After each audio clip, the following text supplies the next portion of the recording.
नमस्कार मंडळी, आई कुठे काय करते या मालिकेच्या आजच्या भागात आज आपण बघणार आहोत.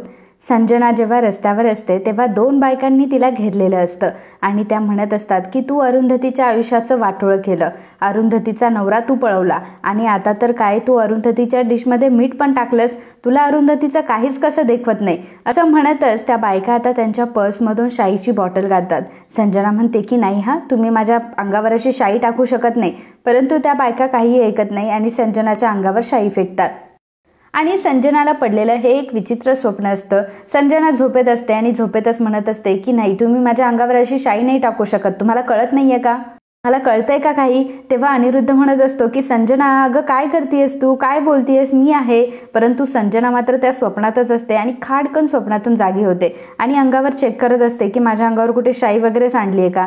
तेव्हा अनिरुद्ध म्हणतो की काय चाललंय संजना, काय बोलत होतीस तू आणि कोण तुझ्या अंगावर शाई टाकत होतं. अगं मी तर तुझ्या अंगावर पाणी टाकलं तू उठावं म्हणून, आणि एवढं काय झालंय तुला. तेव्हा संजना म्हणते की अनिरुद्ध, अरुंधती आता आपल्याला घराबाहेर काढेल ना, हे बघ हे घर सोडून आपण कुठेही जायचं नाहीये हा, आणि मला काहीच कळत नाही आता काय करायचं ते. अनिरुद्ध म्हणतो की तू काळजी करू नकोस, अजून ती याबद्दल काहीच बोललेली नाहीये. संजना म्हणते की अनिरुद्ध तुला समजतंय का की आपलं घराबाहेर पडणं सुद्धा आता मुश्किल झालंय, आणि समजा जर अरुंधतीने आपल्याला घराबाहेर काढलं तर आपण जाणार कुठे आहोत. अनिरुद्ध प्लीज तू काहीतरी कर ना, हे बघ मला हे घर सोडून कुठेही जायचं नाहीये, तू असं काहीतरी कर की आपण या घरामध्येच राहू. अनिरुद्ध संजनाला म्हणत असतो की संजना तू काळजी करू नकोस, सगळं काही व्यवस्थित होईल, परंतु तू शांत हो आधी. संजना आता अनिरुद्धचं ऐकते आणि झोपते. इकडे कांचन ही विचार करत बसलेली असते. तेव्हा आप्पा कांचनला म्हणतात की अगं कांचन काय चाललंय तुझं, तू काय अशीच विचार करत बसणार आहेस का आता, आणि तू काय असंच बसणार आहेस का आता.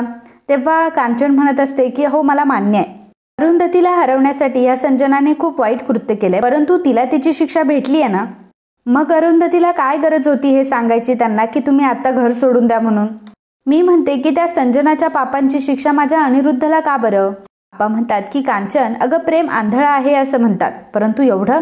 अगं आईचं मुलावर असलेलं प्रेम मी समजू शकतो, परंतु त्याचा अतिरेक होऊ देऊ नकोस. तू एक गोष्ट विसरलीस का की हाच अनिरुद्ध आपल्याला घराबाहेर काढून द्यायला निघाला होता. एवढंच नाही तर त्याने आपल्या खोट्या सह्या सुद्धा केल्या होत्या. त्याच्या वाटेल तशा वागण्याला तुझ्या तब्येतीला इतका त्रास झाला की तुला त्याचं काहीच वाटत नाही. कांचन म्हणते की अहो मला सगळं आठवतंय हो, परंतु काय करू, मी तर आपल्या एका मुलाला गमावलंय. अविनाश तर चुकून सुद्धा इकडे फिरकतही नाही. उद्या जर अनिरुद्ध पण इथून निघून गेला तर काय करायचं आपण. आप्पा म्हणतात की का, आपली लेक आहे ना अरुंधती, आतापर्यंत तर तीच सगळं करत आली आहे. घरामध्ये पैसे देण्याव्यतिरिक्त मुलगा म्हणून अनिरुद्धने असं काय केलंय. खरं तर आपलं दुखणं खुपणं सगळं अरुंधतीनेच काढलंय की. कांचन अगं आता सुद्धा ती जे काही करते ना ते आपल्यासाठीच करतीये. तिने या स्पर्धेमध्ये भाग घेतला ते फक्त आणि फक्त अनिरुद्धला त्याच्या हिश्श्याचे पैसे द्यायचेत म्हणून. आपल्याबद्दल तिला किती काळजी आहे, तिला आपल्याबद्दल किती प्रेम वाटतं. अनिरुद्धला आपण जन्म दिलाय म्हणून तो आपला मुलगा आहे, या व्यतिरिक्त त्याला अजून दुसरं काहीच वाटत नाही, आणि म्हणून तर तो आपल्याला घराबाहेर काढून द्यायला निघाला होता ना. कांचन म्हणते की नाही हो, ते फक्त त्या संजनाचं कारस्थान होतं आणि अनिरुद्ध तिच्या बोलण्यात फसला. आप्पा म्हणतात की कांचन अगं काय बोलतीयस तू, तो काय बोळ्याने दूध पितो का, असा कसा फसला तो. अनिरुद्ध एक नंबरचा स्वार्थी मुलगा आहे, जिथे त्याचा स्वार्थ असतं त्या बाजूने तो झुकतो, आणि आता त्याला संजनासोबत राहण्यामध्ये फायदा दिसतोय म्हणून तो संजनासोबत राहतोय. एकदा की संजनाची गरज संपली ना तर संजनाला सुद्धा कळणार नाही की तो तिला कधी बाजूला करतोय ते. मला एक गोष्ट सांग की जो आपल्या आईवडिलांचा विचार करत नाही तो इतरांचा तरी कसा काय विचार करू शकतो. कांचन म्हणते की अहो असं नका ना बोलू, मला फार त्रास होतो. आप्पा कांचनला म्हणतात की हे बघ कांचन, एक ना एक दिवस आपल्याला हे सत्य स्वीकारावंच लागणार आहे. अगं आज जर आपण त्यांना या घरातून बाहेर नाही काढलं ना, उद्या जाऊन ते हे घर विकतील, आपल्याला अगदी रस्त्यावर आणतील. त्यांना या घराचा हिस्सा हवा होता ना. अरुंधती त्यांना त्यांचा हिस्सा देते आणि 1 महिन्याच्या आतमध्ये ती सगळे शेअर्स देऊन टाकणार आहे. मग उगाचच आता आडेवेडे घेऊन तरी काय उपयोग. संजना आणि अनिरुद्धने लवकरात लवकर हे घर सोडावं, एवढंच सत्य. कांचन आप्पांना म्हणते की अहो तुम्हाला असं वाटत नाही का की आपलं एवढं चांगलं घर आहे, सगळ्यांनी गुण्यागोविंदाने या घरामध्ये एकत्र नांदावं. आप्पा म्हणतात की वाटतं ग, मला खूप वाटतं, पण अनिरुद्धला तसं वाटत नाही ना. त्याला त्याचा स्वतंत्र मोठा फ्लॅट हवाय आणि त्याला या घरामध्ये राहण्याची अडचणही होतीये. त्याला हे घर शोभत नाही असंही म्हणाला ना तो, मग जाऊ दे ना, त्याला म्हणावं त्याचं घर घ्या आणि राहा तिथेच. कांचन म्हणते की नाही, जर अनिरुद्ध घरातून बाहेर पडला तर अभि सुद्धा जाईल, मग मला जानकीला सुद्धा भेटता येणार नाही, मी कोणालाही कुठेही जाऊ देणार नाही, मी तुम्हाला सांगून ठेवते. मला माझे उरलेले दिवस जानकीसोबत घालवायचे. मला हे घर फक्त माणसांनी भरलेलं हवंय. आप्पा म्हणतात की कांचन, आपण ठरवलं होतं ना की आपलं उरलेलं आयुष्य आपण आपल्या दोघांसोबत घालवायचंय. मग पुन्हा एकदा तू प्रपंचामध्ये का अडकली आहेस? ते काही नाही, आता आपण कशातही जीव गुंतवायचा नाही आणि आता उरलेलं आपलं आयुष्य आपल्यासाठी आहे. तेव्हा आपल्याकडनं जे काही राहून गेलं ना ते आपण आता करायचं. कांचन म्हणते की अहो पण. तेव्हा आप्पा म्हणतात की आता पण नाही आणि बिन नाही. मला सांग बरं, उद्या तुला कुठे फिरायला जायचं? आपण एक काम करूयात का, नाक्यावरच्या पाणीपुरीवाल्याकडे जाऊयात का? तेव्हा कांचन म्हणते की नको नको, तो पाणीपुरीवाला कुठलं पाणी वापरतो आपल्याला काय माहिती. त्यापेक्षा मी एक काम करते, मी घरीच करते पाणीपुरी, आपण सगळे मनसोक्त खाऊयात. आप्पा म्हणतात की अगं असं काय करतेस, आपण दोघं जायचं म्हणतोय, तू गावगोळा कशाला करतेस? कांचन म्हणते की असू द्यात हो, सगळे असल्यावर मज्जा येते. आप्पा म्हणतात की बरं, तू म्हणते तसं होईल, जशी तुझी इच्छा. आता हसून दाखव बरं एकदा कांचन. कांचन, अगं तू अशीच हसत राहा आणि तुला माहितीये का, तुझ्या ह्या गालावरच्या खळ्यांवर माझा जीव अडकलाय. कांचन म्हणते की राहू द्या हो, तुमचं काहीही असतं. कांचन आता लाजत असते. आप्पा आता कांचनसाठी एक गाणं म्हणतात म्हणून कांचन अजूनच लाजत असते आणि आप्पांकडे अगदी प्रेमाने बघत असते. आप्पा आणि कांचनची ही जोडी तुम्हाला कशी वाटते आम्हाला कमेंटमध्ये नक्की सांगा हा. आणि सोबतच आपल्या चॅनलला सबस्क्राईब सुद्धा करा. पुढे संजना ही अनिरुद्धला म्हणत असते की अनिरुद्ध, मी तुला म्हटले होते ना की ती अरुंधती आपल्याला या घरामध्ये राहू देणार नाही. ती अरुंधती पुन्हा तुझ्यासोबत या विषयावर काही बोलली आहे का? अनिरुद्ध मात्र चहा पिण्यामध्ये दंग असतो. संजना त्याच्यावर ओरडत असते आणि म्हणते की सांग ना अनिरुद्ध, अरे तुझ्याशी काही बोलली का ती? तिने तुला काही पैसे वगैरे दिले का? तेव्हा अनिरुद्ध म्हणतो की नाही अजून, पण मला माहिती आहे देईल ती. तेव्हा संजना म्हणते की तिने काहीही बोलू दे, परंतु आपण मात्र हे घर सोडून अजिबात जायचं नाही. आपण इथून अजिबात हलायचं नाहीये. संजनाने अनिरुद्धला हे स्पष्टपणे सांगितलेलं असतं. त्याचवेळी अरुंधती सुद्धा घरामध्ये आलेली असते. आप्पा म्हणतात की वा वा अरुंधती, सगळीकडे तुझं अगदी कौतुक होतंय हा. महिलाश्रमातल्या बायकांनी सुद्धा तुझं फार कौतुक केलंय हा. अरुंधती म्हणते की अहो आप्पा, त्या बायकांचं कौतुक करणं खूप महत्वाचं आहे, कारण त्या बायका मिळून एवढीच मोठी संस्था चालवतात. सगळ्या बायका अगदी निराधार, आणि तुम्हाला माहिती आपल्या सुरेखाताई जसं काम करतात ना तसंच करतात त्या पण. आप्पा म्हणतात की हो ना, कोणाचीही मदत न घेता ते एवढं कष्ट करतात. खरंच खूप कौतुक आहे हा सगळ्यांचं. कांचन म्हणते की खरंच काही बायका किती धडाडीच्या असतात. तेव्हा आप्पा म्हणतात की हो, मग आपली अरुंधती सुद्धा अगदी तशीच आहे. मला तर अरुंधतीचा फार अभिमान वाटतो. त्यातच तिथे यश, आरोही, अनघा आणि आभी येतात. यश म्हणतो की मग कसा काय झाला प्रोग्राम? तेव्हा अरुंधती म्हणते की अरे खूप छान झाला, तुम्ही सगळ्यांनी यायला हवं होतं. यश म्हणतो की हरकत नाही आई, आम्ही पुढच्या वेळी नक्की येऊ. आणि आता तर काय आई, तू तर सेलिब्रिटी होऊन गेलीस. आरोही अरुंधतीला म्हणत असते की आई, माझ्या मैत्रिणींना सुद्धा तुम्हाला भेटण्याची खूप इच्छा आहे. प्लीज त्यांच्यासाठी तुम्ही एक दिवस नक्की काढा ना, म्हणजे त्यांनाही तुम्हाला भेटता येईल. Please please please. तेव्हा अरुंधती म्हणते की अगं एवढं प्लीज काय त्याच्यामध्ये, तू अजिबात काळजी करू नकोस, आपण त्यांच्यासाठी छान काहीतरी बेत करूयात. अनघा विचारते की काय ग ताई, आज तुझा चॅनल इंटरव्ह्यू सुद्धा आहे ना? अरुंधती म्हणते की हो आहे ना, मिहीर पण येणार आहे माझ्यासोबत आणि तूही येतेस ना? तेव्हा अभि म्हणतो की नाही. अभि स्पष्टपणे सांगतो की अनघा येणार नाही, कारण मला आणि अनघाला बाहेर जायचं आहे आणि तुझ्या इंटरव्ह्यू पेक्षा सुद्धा मला खूप महत्वाचं काम आहे आणि लोकांना सुद्धा त्यांची कामं असतात अगं आई. अरुंधती म्हणते की काही हरकत नाही अनघा, तसाही मिहीर येतोय माझ्यासोबत, तू नको काळजी करूस. एवढ्यातच मिहीर तिथे येतो. तर कांचन म्हणत असते की अरे मिहीर, तुला तर 100 वर्षांचं आयुष्य बरं का. तर अरुंधती म्हणते की काय रे मिहीर, कॉम्पिटिशन झाल्यापासून तू तर एकदम गायबच झाला. तेव्हा आप्पा म्हणतात की अरे हो हो हो, त्याला बसू द्यात तरी, की आल्या प्रश्नांचा भडीमार सुरू केला. आप्पा मिहीरला म्हणतात की मिहीर, सगळ्यात पहिल्यांदा तुझं अभिनंदन. मिहीर थँक्यू म्हणतो, आप्पाच्या आणि कांचनच्या पाया पडतो. आता कांचनची हिंदी सुरू होते आणि ती मिहीरला म्हणत असते की मिहीर, अरे स्पर्धा में तूने कितने छान छान पदार्थ बनाए, अगली बार जब आओगे तब वेळ काढ के आओ और मुझे पदार्थ बना के दो. अरे तुला काय सांगू, ते पदार्थ देख क्या असे तोंडाला पाणी सुटा था, इतका पाणी सुटा था की काय सांगू. कांचनची ही हिंदी बघून मात्र सर्वजण हसत असतात आणि एकमेकांकडे बघत असतात. तर मिहीर म्हणतो की ठीक आहे, मी तुम्हाला वेगवेगळे पदार्थ खाऊ घालेल. कांचन म्हणते की हो हो, चलेगा ना. मिहीर अरुंधतीला म्हणतो की ते ताई काय झालं ना, मी जरा कामाच्या गडबडीमध्ये होतो, त्यामुळे तुम्हाला फोन नाही केला. अरुंधती म्हणते की अरे हो, असायचंच ते, परंतु काम झाल्यावर एक कॉल तरी करायचाच ना. सगळ्यांना तुझी किती काळजी वाटत होती. मिहीर म्हणतो की हो बरोबर आहे ताई, परंतु ना मला तुम्हाला एक गोष्ट बोलायची होती. अरुंधती म्हणते की हो बोल ना, सगळं काही ठीक तर आहे ना. त्यावर मिहीर म्हणतो की हो सगळं काही ठीक आहे, मला तुमच्यासोबत खूप इम्पॉर्टंट गोष्ट बोलायची आहे. ॲक्च्युली तुम्हाला एक न्यूज द्यायची आहे. इकडे ईशा ही रस्त्याने चाललेली असते. त्याचवेळी अनिशा स्कूटीवरनं चाललेला असतो. अनिशा ईशाला बघितल्यावर पुन्हा मागे येतो. ईशा म्हणत असते की कोण आहात तुम्ही आणि असं रस्ता थांबवणं तुम्हाला बरं वाटतं का. तेव्हा अनिश आता त्याचं हेल्मेट काढतो. अनिश ईशाला म्हणतो की मला असं वाटलं होतं की मला नाही ओळखणार, परंतु निदान आपली स्कूटर तरी नक्कीच ओळखशील. ईशा त्याच्या बोलण्याकडे इग्नोर करते आणि पुढे निघायला लागते. तेव्हा अनिश म्हणतो ईशा ईशा अगं थांब, पाऊस येणार आहे आणि तुझ्याकडे छत्री देखील नाहीये. तसंही इथे तुला रिक्षाही मिळणार नाही. एक काम कर, तू बस, मी तुला सोडतो घरी. ईशा मात्र तिच्या ॲटिट्यूडमध्येच असते. तेव्हा अनिश म्हणतो की अगं ईशा कशाला एवढा ॲटिट्यूड देतेयस.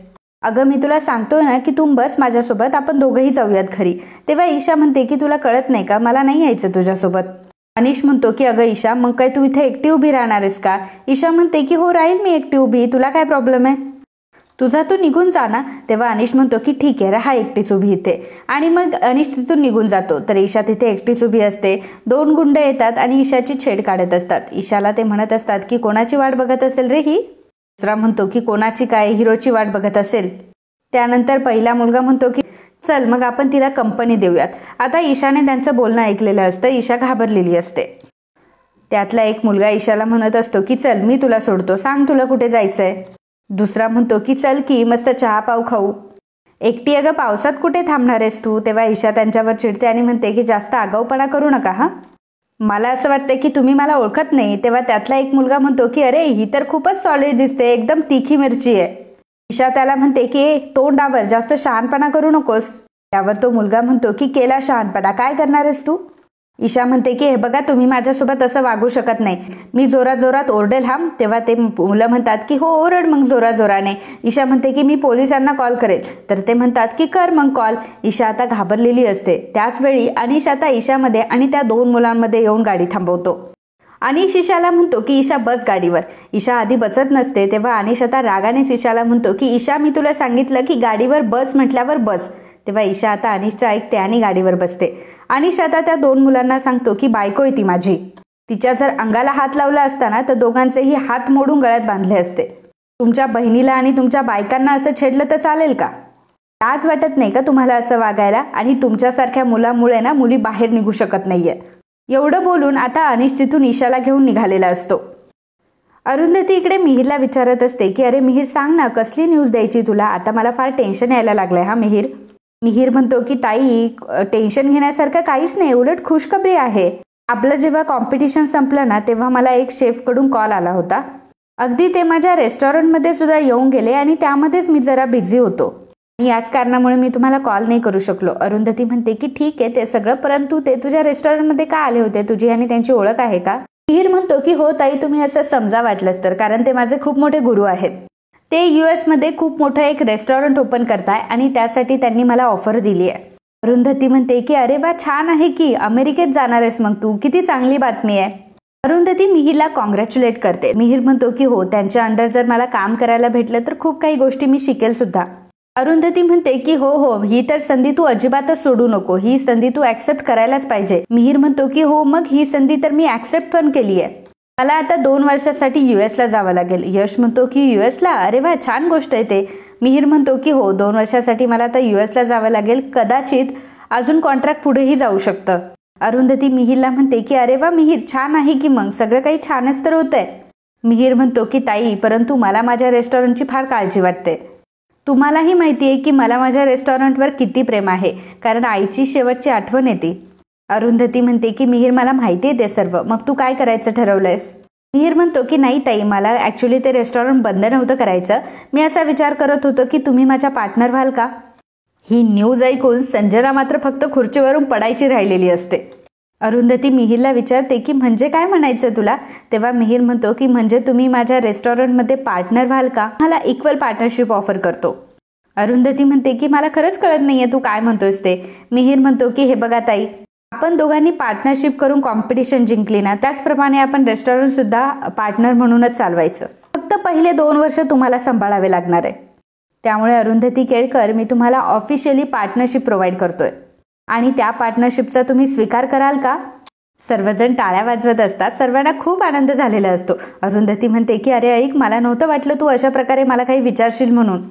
अरे मला हे सगळं नाही जमणार. तेव्हा संजना मनामध्ये म्हणत असते की हा मिहीर काय मूर्ख आहे का? स्वतःच्या चालू असलेल्या रेस्टॉरंटमध्ये हा हिला कशाला पार्टनरशिप देतोय? हिने तर धड एज्युकेशन सुद्धा कम्प्लीट केलेलं नाहीये. हिला काय जमणार आहे? त्यापेक्षा आम्हाला ते म्हणावं, आम्ही तरी व्यवस्थित सांभाळू. हिला काय जमणार आहे? मीच बोलू का मिहीर सोबत? मिहीर अरुंधतीला म्हणत असतो की ताई, आता तू अजिबात नाही म्हणायचं नाही. आजपासून तू ऑफिशियली माझ्या रेस्टॉरंटची को ओनर आहेस. यश अरुंधतीला म्हणतो की आई, आता पण नाही आणि बीन नाही. तुला खूप खूप शुभेच्छा. पप्पा म्हणतात की ये हुई ना बात. आता अरुंधती एका रेस्टॉरंटची पार्टनर होणार आहे, मालक होणार आहे. आरोही आणि अनघा अरुंधतीला खूप शुभेच्छा देत असतात. आरोही म्हणत असते की आई, तुम्हाला नवीन रेस्टॉरंटच्या खूप खूप शुभेच्छा. ह्या कांचनचं काहीतरी वेगळंच असतं. कांचन म्हणते की बरं झालं बाई, माझा तर खूप मोठा एक प्रश्न सुटला. आता तर मी अरुंधतीच्या हॉटेलमध्ये कधीही जाऊन काहीही खाऊ शकते. मिहीर, तुम अजिबात काळजी मत करो, मी आहे ना. आणि काळजी करू नकोस, मी रोज तुझ्या हॉटेलमध्ये जाईन आणि सगळ्यांवर अगदी बारीक लक्ष ठेवेन. संजनाला मिहीर सोबत बोलायचं असतं. तेव्हा अनिरुद्ध म्हणतो की संजना, तुझ्या मनात जे काही चाललंय ना ते अजिबात करायचं नाही हा. संजना म्हणते की अनिरुद्ध पण. तेव्हा अनिरुद्ध म्हणतो की नाही म्हणजे नाही. पप्पा कांचनला म्हणतात की कांचन, तू तिच्या रेस्टॉरंटमध्ये जायची काही गरज नाहीये. अरुंधती एकटी सांभाळू शकते. अरुंधती अजूनही कन्फ्युजच असते की तिला खरंच एवढी मोठी जबाबदारी पेलणार आहे का, आणि तिला एवढ्या मोठ्या जबाबदारीचा स्वीकार करणं खूप अवघड जात असतं. संजना रूममध्ये येऊन अनिरुद्धला म्हणत असते की काय केलंय काय त्या अरुंधतीने नक्की, काय आहे काय तिच्यामध्ये एवढं.